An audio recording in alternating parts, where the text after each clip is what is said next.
Hello दोस्तों, नमस्कार। आज का हमारा टॉपिक है भारतीय योजना आयोग। भारतीय योजना आयोग के बारे में संक्षिप्त जानकारी हम लेंगे। फिर उसके बाद जो है कि प्रथम पंचवर्षीय योजना के बारे में उसके एक एक टॉपिक के बारे में डिस्कस करेंगे।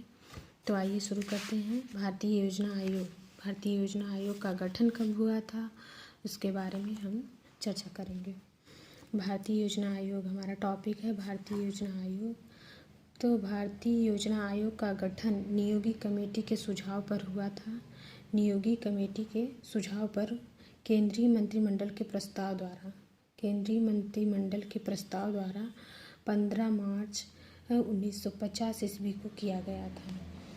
तो कब किया गया था भारतीय योजना आयोग का गठन? नियोगी कमेटी के सुझाव पर केंद्रीय मंत्रिमंडल के प्रस्ताव द्वारा 15 मार्च सन 1950 ईस्वी को किया गया था। अगला पॉइंट है हमारा, यह एक गैर संवैधानिक व सलाहकारी संस्था थी। इसका कार्य पंचवर्षीय योजना बनाना था। भारतीय योजना आयोग का कार्य क्या है? तो यह पंचवर्षीय योजना बनाना इसका कार्य था। यह एक गैर संवैधानिक सलाहकारी संस्था थी। अगला पॉइंट है पंचवर्षीय योजना की अवधारणा। पंचवर्षीय योजना की अवधारणा रसिया के गास प्लान से ली गई थी। यह जो पंचवर्षीय योजना की अवधारणा थी तो हम कहाँ से लिया गया था? तो यह रसिया के गास प्लान से ली गई थी, क्योंकि रसिया में इसकी शुरुआत सबसे पहले हो चुकी थी। रसिया में इसकी शुरुआत जो है कि सन 1928 ईस्वी में जोसेफ स्टालिन ने की थी। कब की थी? तो रसिया में इसकी शुरुआत जो है कि सन 1928 ईस्वी में जोसेफ स्टालिन ने की थी। और उसी रसिया की अवधारणा से ही जो है कि हमारे यहाँ पंचवर्षीय योजना की अवधारणा ली गई है। अगला पॉइंट है भारतीय योजना आयोग का मुख्यालय। भारतीय योजना आयोग का मुख्यालय जो है नई दिल्ली में था। इसे योजना भवन के नाम से जाना जाता था। तो ऐसा हम क्यों कह रहे थे मुख्यालय नई दिल्ली में था? क्योंकि अब योजना आयोग जो है कि अब भारतीय योजना आयोग के स्थान पर अब नीति आयोग लागू कर दिया गया। पंचवर्षीय योजना समाप्त कर दी गई है। तो इसीलिए हम कह रहे हैं कि नई दिल्ली में था। भारतीय योजना आयोग का मुख्यालय नई दिल्ली में था। इसे जो है कि योजना भवन के नाम से जाना जाता था। अगला पॉइंट है अशोक चंद्रा ने भारतीय योजना को आर्थिक मंत्री परिषद की संज्ञा दी थी। भारतीय योजना को उन्होंने आर्थिक मंत्री परिषद की संज्ञा दी थी, यानी कि उपनाम दिया था। भारतीय योजना आयोग के अध्यक्ष भारत के प्रधानमंत्री होते थे। भारतीय योजना आयोग के जो अध्यक्ष होते थे वह भारत के प्रधानमंत्री होते थे। तो पहले भारत के प्रधानमंत्री पंडित जवाहरलाल नेहरू हैं, तो पहले अध्यक्ष वही होंगे। भारतीय योजना आयोग के पहले अध्यक्ष पंडित जवाहरलाल नेहरू थे और अंतिम जो अध्यक्ष थे वे प्रधानमंत्री नरेंद्र मोदी थे, क्योंकि नरेंद्र मोदी के ही सत्ता में आते ही इन्होंने जो है कि पंचवर्षीय योजना को समाप्त कर दिया और नीति आयोग को लागू किया है। और भारतीय योजना आयोग के जो उपाध्यक्ष होते थे वह प्रधानमंत्री के द्वारा नामित किए जाते थे। जिसमें जो पहले जो उपाध्यक्ष थे वह गुलजारी लाल नंदा थे। वह अंतिम उपाध्यक्ष जो थे वह मोंटेक सिंह आहलूवालिया थे।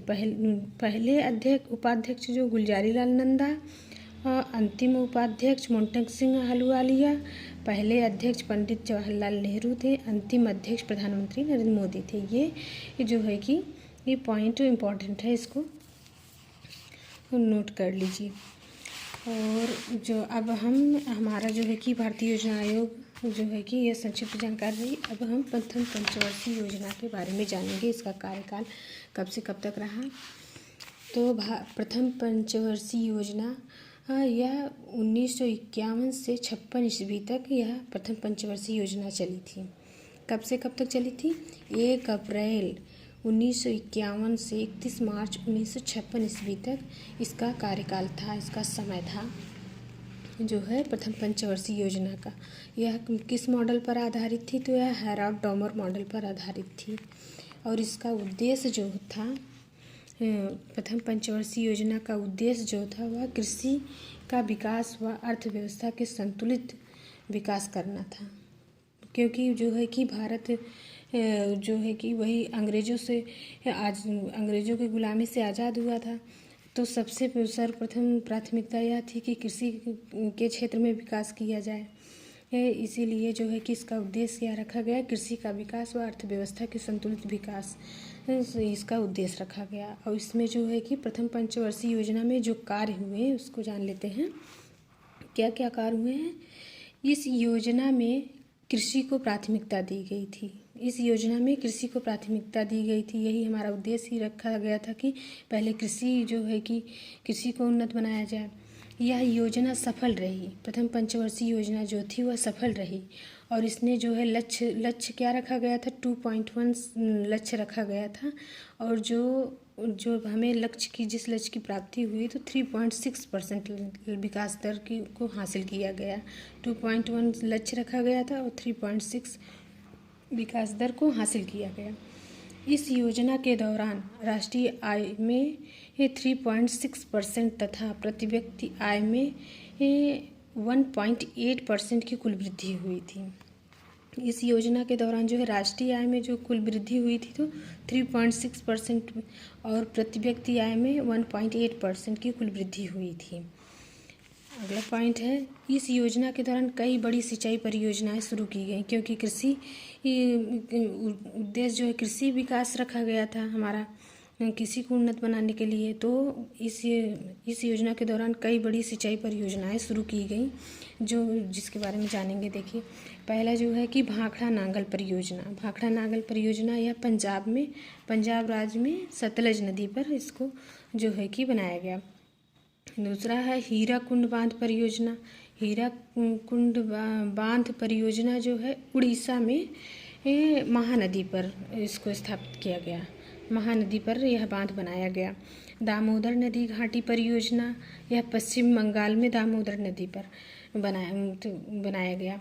ब्यास परियोजना और आगे देखेंगे सिंदरी उर्वरक कारखाना की भी स्थापना हुई। इस योजना के दौरान सिंदरी उर्वरक कारखाना की स्थापना हुई। अगला जो है वो नेपानगर न्यूज कारखाना इसी योजना के दौरान नेपानगर न्यूज पेपर कारखाना स्थापित किया गया। अगला कार्य जो है 1 जुलाई 1955 को SBI की स्थापना हुई। प्रथम पंचवर्षीय योजना के दौरान ही 1 जुलाई 1955 को SBI की स्थापना की गई।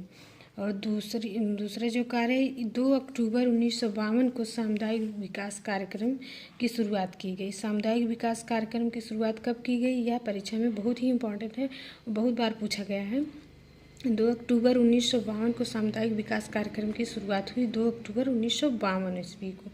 और जिसका उद्देश्य क्या था कि सर्वांगीण विकास करना। जिस सामुदायिक विकास कार्यक्रम का उद्देश्य यह था कि सर्वांगीण विकास करना।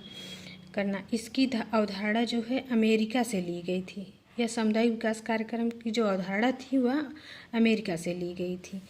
इस योजना में सार्वजनिक जो उद्योग थे उसके विकास की उपेक्षा की गई। क्योंकि सार्वजनिक उद्योग जो थे उसमें कम जो है कि ध्यान दिया गया उस पर। और इस मद में मात्र 6% राशि खर्च की गई। 6% राशि मात्र खर्च की गई और जो है कि